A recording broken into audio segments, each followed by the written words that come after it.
Welcome back, everybody, to episode 8 of March Malcontent. We've got R.O.B versus Lucina. This is the last episode of the preseason, then the normal season gets to begin. So everyone keep a lookout for that. I'm not going to make too many big announcements in this video, though, because some people don't have exactly the time to watch all the videos, and I know that they would hate if they missed a critical announcement for not having free time. R.O.B finally matching Lucina's 91% with 29% of his own, 45% of his own, 50% of his own, 60. This is going to be a really interesting match. Alright, so as much as Lucina got a terrifying lead, R.O.B decided it was his turn to play the game, and then took it all back. And now we're back to an even game.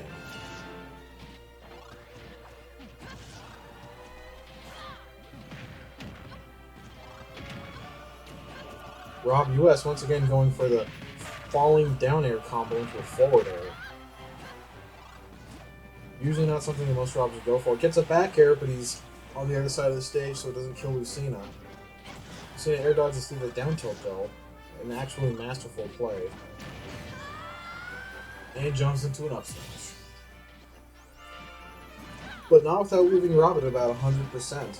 She gets this edge guard. She has to bail out too early. R.O.B does have a high recovery, but Lucina does kill him, leaving her at only a 2.6% deficit, easily make-upable. Countering R.O.B's up air. Pretty impressive and not exactly too easy to do when your opponent is mixing up their timings. I am glad they didn't make the AI opponents always parry everything. I remember once, way back in the days of Smash 4 when there was a different AI, I used a custom gear set on Jigglypuff to make her incredibly fast in the air, and Jigglypuff is already fast in the air anyway. So this Jigglypuff was a terror, able to cross the stage in about a second. So you kind of just had aerial superiority. The equipment setup, however, was incredibly useless against computers, because back then all the computer opponents were programmed to shield every aerial, because it was basically the safest choice you could make.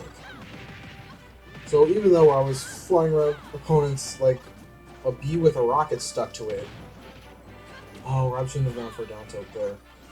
The AI opponent just always perfect shielded every attack. But now they've made the AI fight more like a human, and it's not gonna notice, and it's very much appreciated.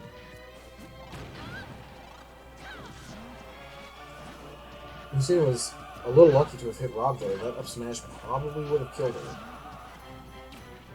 As a general rule, R.O.B's strongest moves are the ones that involve his jetpack thruster. Like that one. And then that being said, some of his other moves are still strong, just without as much knockback as those specific moves. You may have seen there when R.O.B was recovering, and a little bit there as well, he had like half a dozen rings come out of him. That's something that the AI can do that humans can't.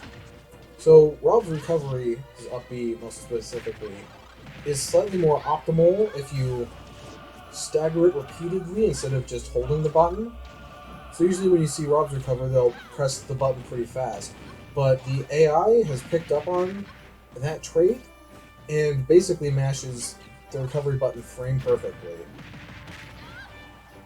It's not as broken as it may sound, because doing it perfectly is only slightly more efficient than not doing it perfectly. But one of the side effects is that you get to see a bajillion rings come out of R.O.B when he recovers. It's kind of like how sometimes the AI will pick up on dash dancing, but it'll pick it up in a really weird way and do really unorthodox dash dances that you might even think would be counterintuitive. Or at least incredibly difficult to perform in real life. I don't think anyone's been able to train an AI to do the teabag reverse dash duck teabag. It's an incredibly hard technique that basically requires you to be frame perfect, but allows you to teabag opponents at the optimal frequency.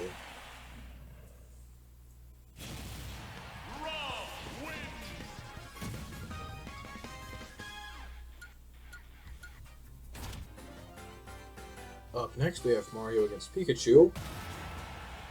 Now this is something I wasn't expecting, because the last time these two characters fought was in a prior episode against each other. In fact, it was episode 2 of March Malcontent. Pikachu won last time, so I guess it's a grudge match now? And they're definitely going hard and fast right now. I guess it's what I get for not double-checking my random number generator ahead of time.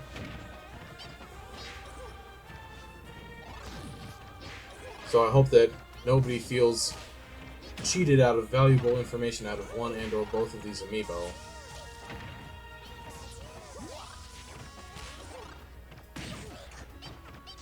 Nice trade with the forward air and the... I think it was also another forward air there. Pikachu goes a little bit low, but Pikachu does have an incredibly good recovery. But Mario did not hit the up B in the right direction to hit the normal Mario combo. Pikachu bouncing the Thunderbolt around that center pillar really does give it a great advantage, because Mario's fireballs will not go through that pillar, but Pikachu's Thunder will go around it, making it much easier for Pikachu to projectile camp than for Mario. Not that these amiibo are usually too keen on projectile camping. It's usually for our benefit. Nice read on Mario.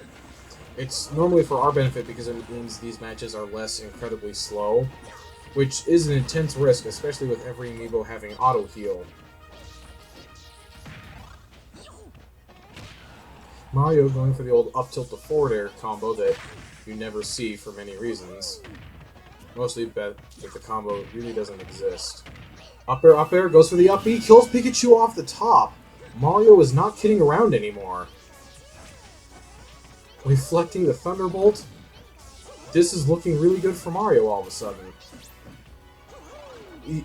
Something really important that Mario did right there was that he, after getting hit by Thunderbolt, used his up B recovery again almost instantly, and that allowed him to recover. A lot of people never think to do that, and it gives you a whole bunch of really easy gimping opportunities on the character. Pikachu goes for an up B instead of a side B. Mario takes the match 3-0.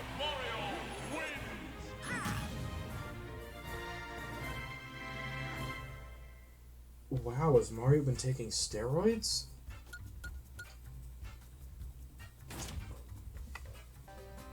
That brings us to Ice Climbers against Byleth. You can kind of tell the tone of each series when the Ice Climbers logo is an eggplant and Byleth's logo is a sword. 2, 1, go! And Byleth sure does have a sword.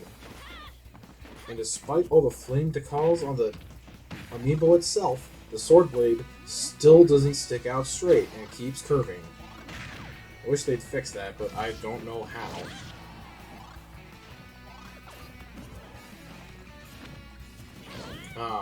Nana being a good second Ice Climber and retreating back to Popo instead of hitting Byleth. Which, I guess I do need to preface this. I'm going to be referring to the second Ice Climber as Nana, even though this skin has the two of them switched.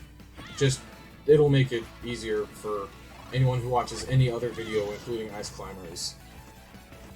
So, Popo is the first Ice Climber, Nana is the second Ice Climber, even though this specific coloration is switched. Now, on Big Battlefield again, it hasn't been coming up too much in the random rotation. I think it's fine, especially because the stage does have just slightly too much room to play on. I don't know, if they were to take out 2 platforms, but I don't know which ones they have to take out. Maybe the 2 middle tier. So you have 3 lower and 1 upper. It would make it really hard to approach that top platform though, but I think the spacing would work out better.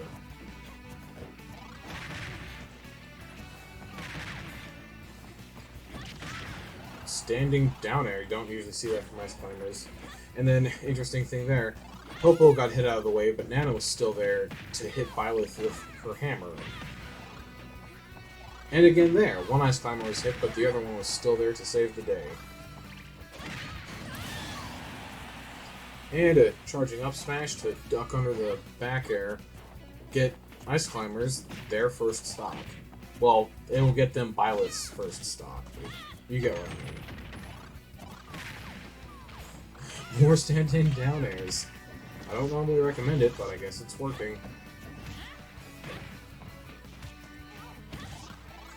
Byleth is just swatting away flies now. Every time an Ice Climber approaches her, she just hits it away. Now, right there you can see that the Ice Climbers were able to shield Byleth's side B and then punish her for it.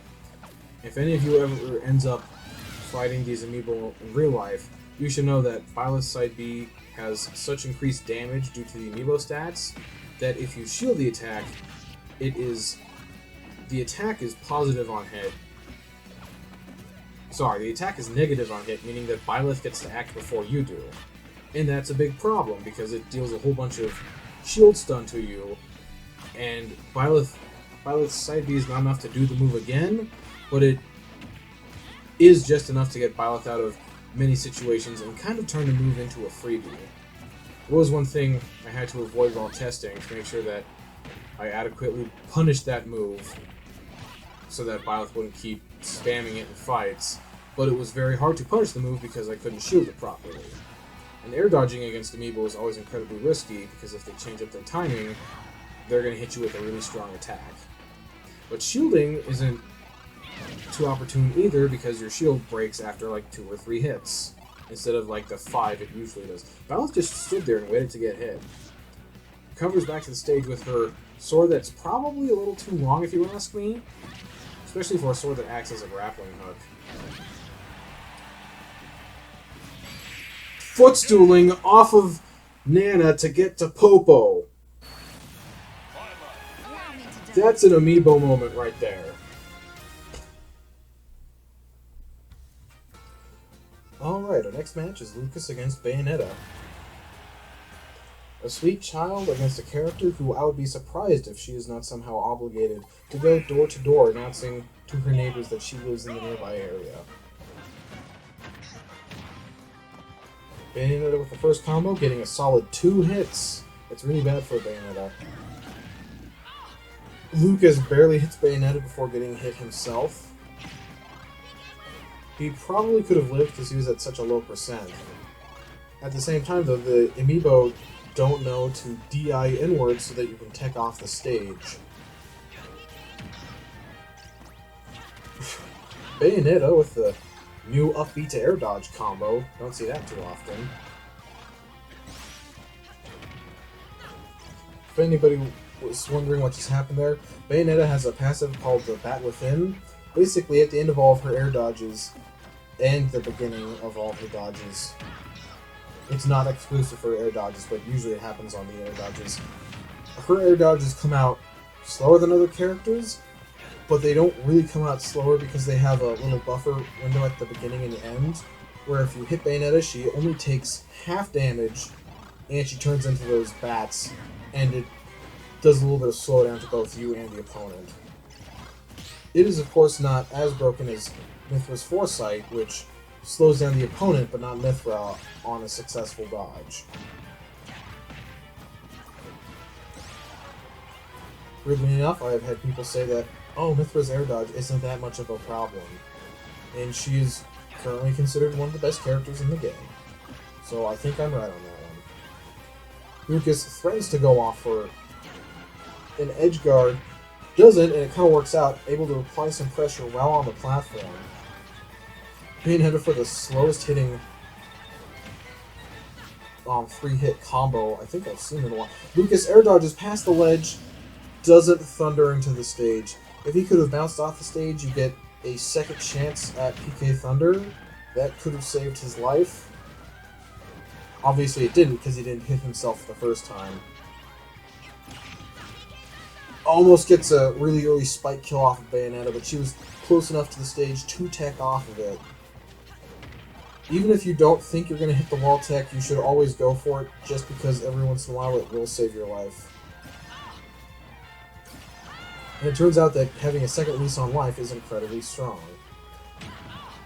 Oh, Bayonetta Lucas gets Bayonetta with the forward air. She still makes it back. When she's hit, she does get her side B back.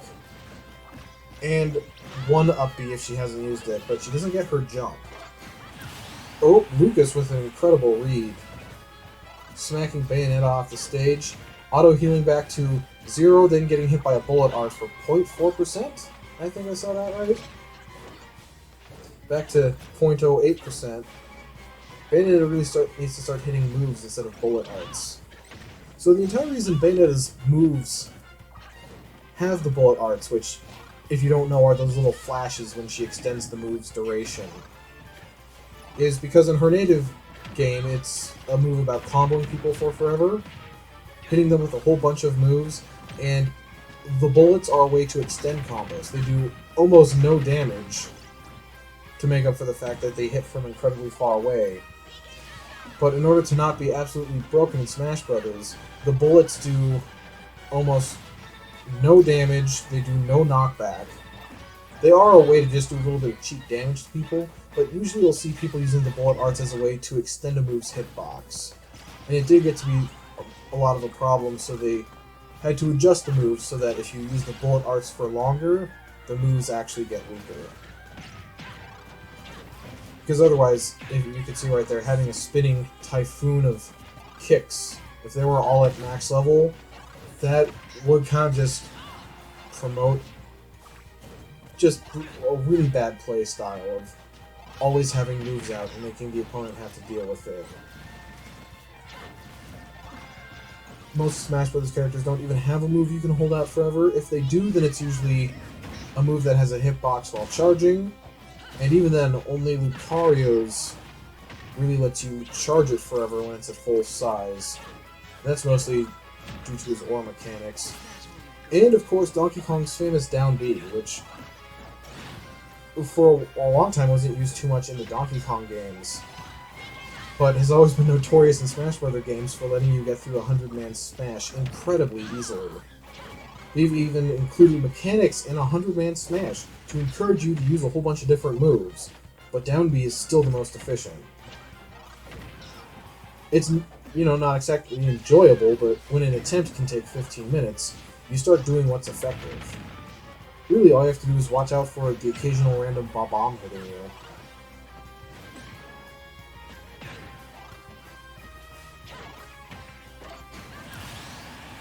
Lucas with his down tilt to forward smash again.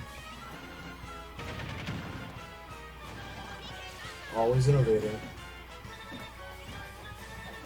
Playing around at the ledge, not getting punished for the regrab though. That's something that usually doesn't happen in higher level play.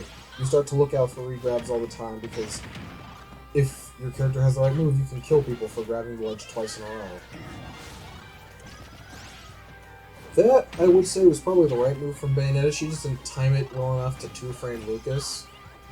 Two-framing characters is pretty hard anyway, especially with attacks that have a longer initiation to attack window time. I mean, really, when you get all those moves that... Oh yeah, that didn't kill Bayonetta, by the way, because Lucas's PK Thunder sends him farther, but deals less knockback. It does mean, though, he can recover from incredibly far away like that. He also gets better aerial drift than Ness's. And Lucas also has a tether, so Lucas kind of doesn't have Ness's problem of not being able to get back to the ledge. It is, of course, kind of still there, but not as big of a problem for Ness. But the trade-off is that he doesn't have throws that kill as early, and less of his aerials will kill the opponent without any forewarning. And our next match is King K. Rool against Inkling. Both of these characters were thought to be overpowered when the game came out. King K. Rool got nerfed and Inkling a little bit. Now they're not really a problem. I mean, they can still do things out of nowhere. Mostly King K. Rool and his massive knockback. Inkling's main problem has basically always been the roller. And of course their incredibly safe aerials that can be thrown out against most shields. Interestingly, it was said about Inklings that their original concept was to be a supportive role in team matches. They were, I guess, technically a little overturned when the game came out, so that didn't really happen. But it is an interesting concept that their ink can be applied to an opponent to allow another character to deal more damage. And, perhaps bury an opponent with the roller so that the opponent can kill him. Unfortunately, how it turned out is that Inkling's ink allows Inkling to keep up with other characters by dealing enough damage themselves. And Inkling can also follow up after the roller and kill the opponent themselves. I'm sure some people have used the strategy in team play, but for some reason, Smash Bros. Team matches aren't nowhere near as popular as you'd think.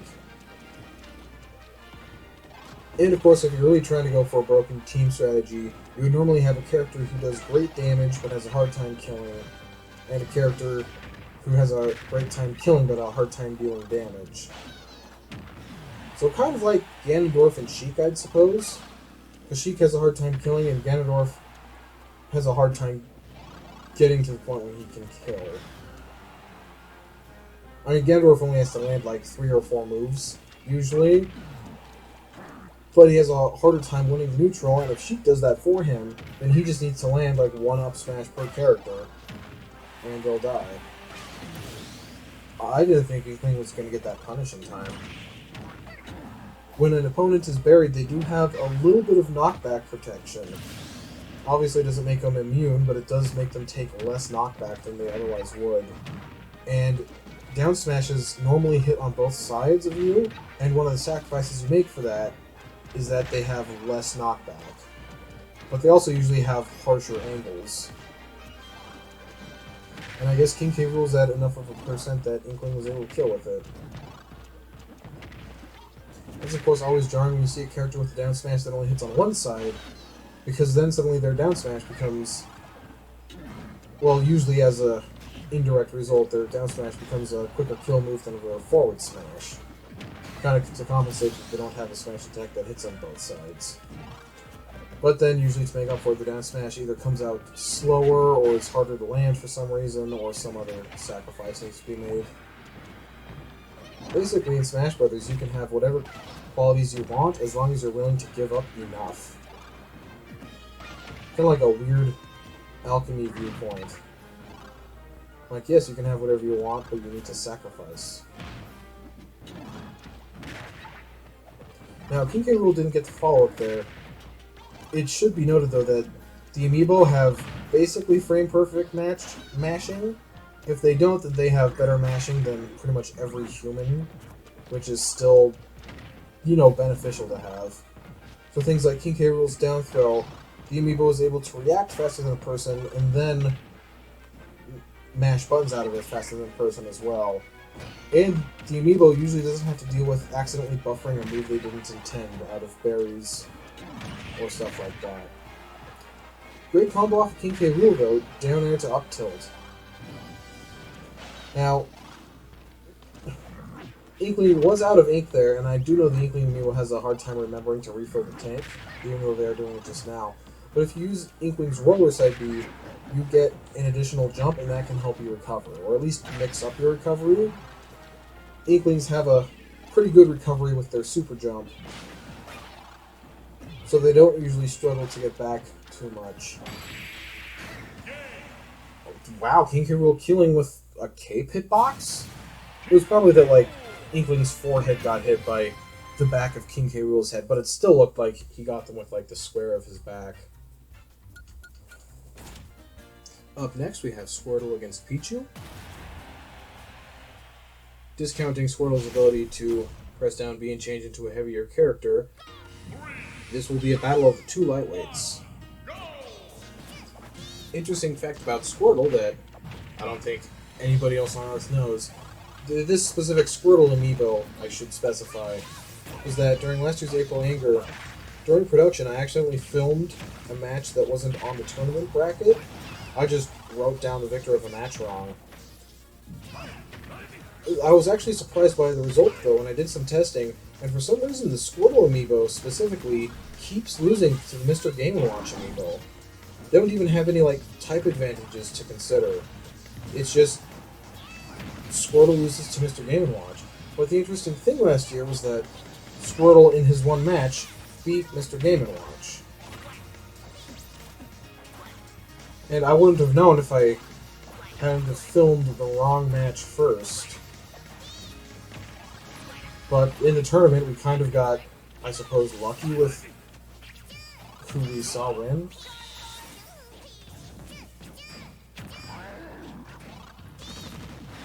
And of course, if any of you were counting, this is Squirtle's first match of March Malcontent, actually. I know it's kind of late, but there's actually one character in our next match who hasn't had any matches yet either. I feel no shame in spoiling it, it's Corrin. So, for our last 4 matches, we actually have Squirtle, Corrin, Squirtle, and then Corrin. They're not fighting each other, but they're both just introduced incredibly late. I just thought it was kind of interesting. And of course, if any of you are counting, that does mean that this episode has 9 matches instead of the usual 8. That's because I miscounted matches in a previous episode. But only one of them. You would think I'd have miscounted all the other episodes too, but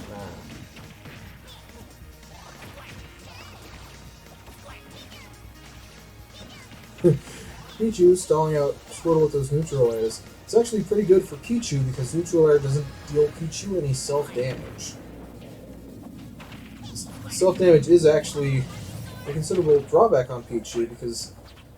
So, Pichu is Pikachu, except Pichu's attacks normally hit a little bit harder, but that's because Pichu does self-damage on basically any electric attack.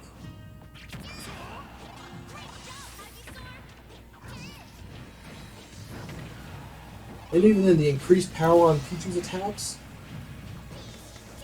is not like a tier above Pikachu's attacks. It's more like it brings Pichu like in line with Pikachu despite being a smaller character that is harder to hit and even more nimble. That being said, in terms of April Anger, it does kind of pose additional difficulties for Pichu, because about halfway through the patches of Smash Ultimate, they increased Pichu's self-harm to be noticeable again, because it used to be kind of inconsequential, and that does kind of conflict with the auto-heal you have going on. Usually if you're trying to make a competitive amiibo, you don't try to make a Pichu that heals through the damage it gives itself, because it's kind of hard to keep up with.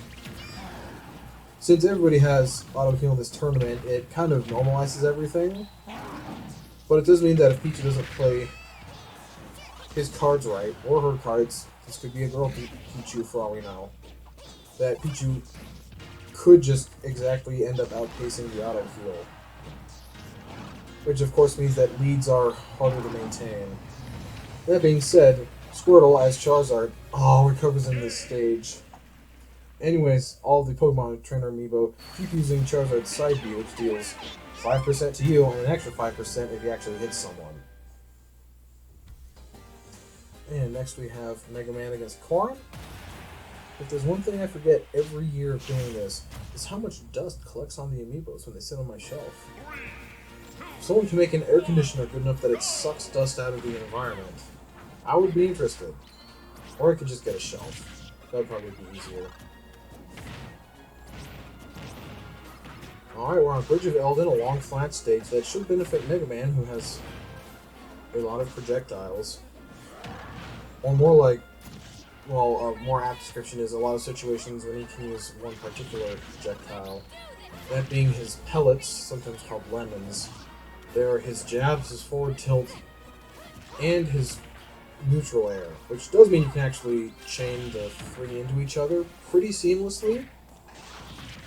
It does mean, though, that since they're his jab and his neutral air, he does kind of have a hard time getting people off of him. You'll see him use dash attack more than most other characters, because if you use the technique that has a name that I can't remember, but it results in an instant dash attack. For those wondering, all you need to do to achieve the technique is you need to dash in a direction, then use your C stick, which can be sent to smash attacks or to tilt attacks. You press forward the forward direction you're running on that instantly, and you get an instant dash attack. And since dash attacks are usually quick to come out because they're assumed to take a little bit of running space in order to land, it usually does pretty well for you. And, you know, they come out pretty fast. Some characters, though, like Link, Hero, and King DDD, have smash attacks that are supposed to be kill moves at the end of them. So those characters don't benefit as much from that specific mechanic.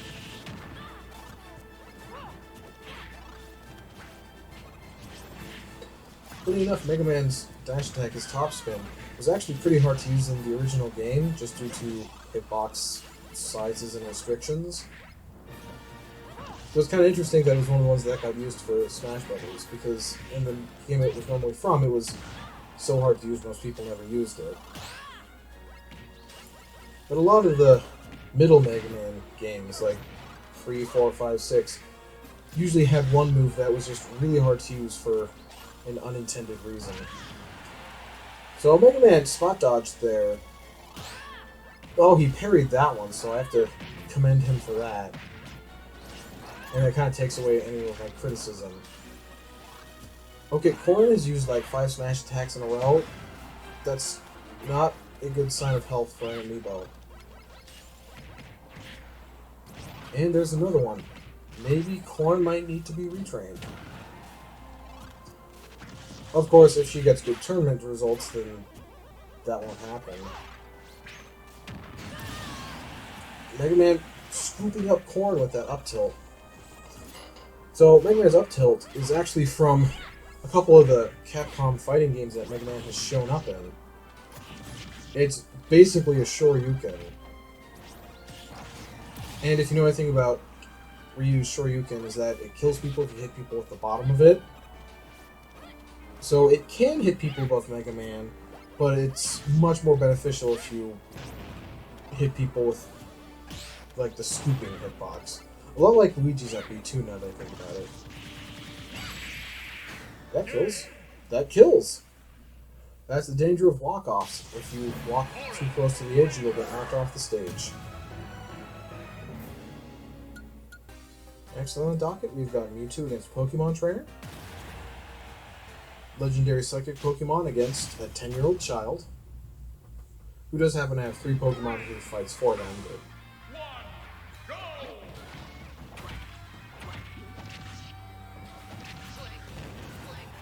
And before anyone thinks it's a joke, Mewtwo's a Psychic type, Squirtle's a Water type, so there's not really any type effectiveness that they're going to have against each other. I'm sure one of them learns a move that's super effective against the other. Like, I'm pretty sure Blastoise can learn Dark Pulse.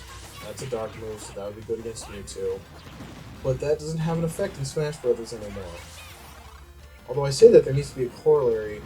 In Smash Brothers Brawl, all Pokemon Trainer's Pokemon did have type effectiveness built into them. Early kill with Squirtle's Charizard's back air there. They did have type effectiveness built into them, but there were basically no water attacks in the game, so it basically meant that Ivysaur died earlier to fire attacks, and, I don't know, Squirtle was slightly worse against, like, Pikachu. But something interesting about Smash Ultimate is that if you have 2 Pokemon trainers, their Pokemon will actually deal a small bonus damage. Wow, another quick kill from Squirtle. They will deal bonus damage against the other depending on the Pokemon matchup. So Ivysaur will deal extra damage against Squirtle, Squirtle extra damage against Charizard, Charizard extra damage against Ivysaur. It does require both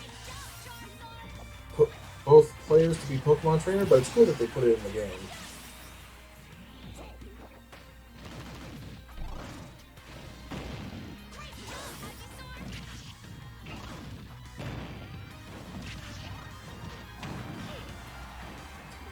Forward smash from Charizard at the ledge doesn't quite kill Mewtwo, but Mewtwo isn't a particularly heavy character, so he now has to be on guard. That being said, Squirtle just changed back from Charizard into Squirtle. It's going to have a harder time killing, especially because Squirtle doesn't have... Wow, that spike. That was brutal. Squirtle doesn't particularly have any confirms into any of his smash attacks. His up B Waterfall can kill opponents off the side of the stage if you kind of combo into it. But Squirtle does have a little bit of a hard time killing. But that being said, Ivysaur does not have a hard time killing, and Charizard kind of has a kind of easy time killing, since he's, you know, a large heavy character. So it is cool how the Pokemon Trainers Pokemon kind of cover for each other's weaknesses. Did Charizard just footstool Mewtwo? Didn't end in a death, but he got a down air on Mewtwo's getup. Mewtwo's just using a whole bunch of neutral airs, not really learned how to follow up from it, or how to disengage to not get hit. Squirtle side being near the ledge. If that was a human player doing it, he could have died. Well, probably would have died. Mewtwo falling above Ivysaur, really dangerous place to be in. One up there is gonna kill him, or an up smash. An up smash will kill him.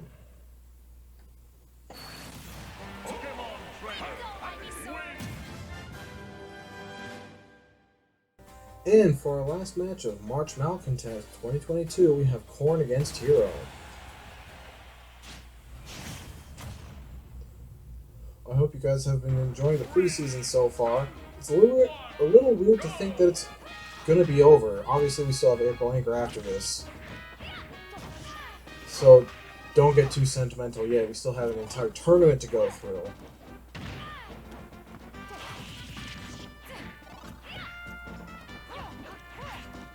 Man, Corrin is just jumping above Hero. Not the best of plans, because Hero does have a couple of different tools to hit opponents above him. None of them are perfect, but the combination of them all kind of turns pretty serviceable. Most notably, I've had the most luck with his up tilt. Of course, you can never take a Hero for granted, because he does have Thwack and Whack, the moves that can randomly kill the opponent. Oh wow, he just got randomly killed. Anyways, Thwack and Whack can randomly kill the opponent at any percent. It is much more likely when they're at a higher percent, and it's not as broken as you would think, because you just saw Hero use a Kaboom. If you're at a high percent, you're more likely to get killed by, for example, that very same explosion. But since it isn't directly knockback dependent, it does create some interesting situations where you would get killed when you otherwise wouldn't. And then sometimes you don't get killed when you would if he had picked any other move from his command list. Hero just jumped into that. He should not have done that. This hero's also going to have a hard time managing his magic power. So every time he's recovering, he's using the full version, and that costs, I believe, 16 magic power? And if you don't have that much, you can't use the move. If he had finished Oomph and done nothing, Hero's Shield actually does block projectiles, just like Link's. It doesn't do the thing where the Link's Shield used to do, where it would block normal attacks too. They did have to take that out. I totally understand why though. But it's cool that the shield isn't, useless. The only character who has a shield that doesn't do that specific property is actually Palutena. But that's because she has a couple of attacks that use her shield, and those attacks are invincible on the shield.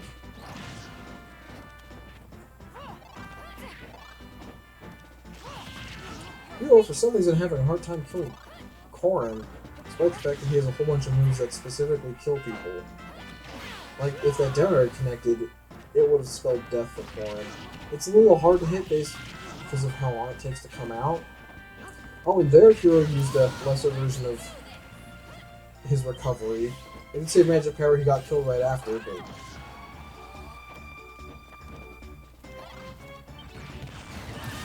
And pulling out a Kaboom, honestly kind of top-decking. I don't know if the Amiibo have that good reading comprehension. I don't know how they programmed that. But with humans, you can usually tell that they're just using a random spell if they use a spell quickly. Because most heroes have figured out that it's easier to use a spell quickly than it is to read to try to find the perfect spell. Turns out that usually a random spell will do what you need it to do. And sometimes you do get lucky. Sometimes you also get, say, Zoom at the wrong time, or a Kamikaze that kills yourself. It's kind of like the inherent risk of top-decking all of Hero's spells.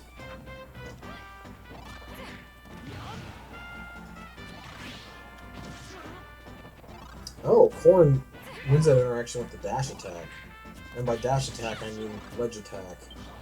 Get up attack. There we go. Finally found the right word. So Hero has Psych Up now. It's different from Oomph in that Psych Up affects the next attack he lands, even if it's against a shield. Oomph affects attacks for a period of time. The Oomph affects the attacks less than the Psych Up does, but you can't stack both of them. And then that means your Smash attacks will basically break shields. Well, you know, for the first one. But if you barely don't break their shield, then they have a really tiny shield, and that's really hard to work with. We're going for an edge guard. Gets Corrin with the swoosh, but doesn't follow with the smash attack.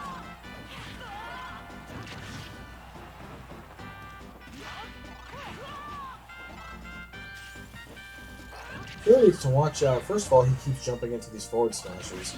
But also, hanging out that high above Corrin isn't a free pass, because Corrin's up B will kill you off the top of the stage if she hits you with it.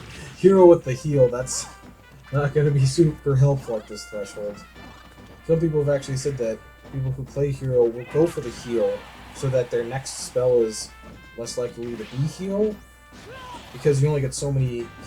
I believe you get 2 heals per life, and if you take someone's stock, you get 1 more heal. Just to prevent people from trying to farm it. Oh, Hero just threatens the ledge guard, but doesn't do anything off of it. These two have just been trading medium hits with each other. Hero goes for a throw, it's not going to kill. I mean, Hero needs to play this safely, but Corrin less so. That being said, Corrin doesn't want to be throwing away any stocks. Gets a tech jump off the wall, actually. Those who don't know, if you don't have a wall jump, you can still tech jump. That up smash still isn't killing. And now it finally kills. Alright, I hope you've been enjoying March Malcontent. Guess I'll see you next time for April Anger, once I get all of that set up.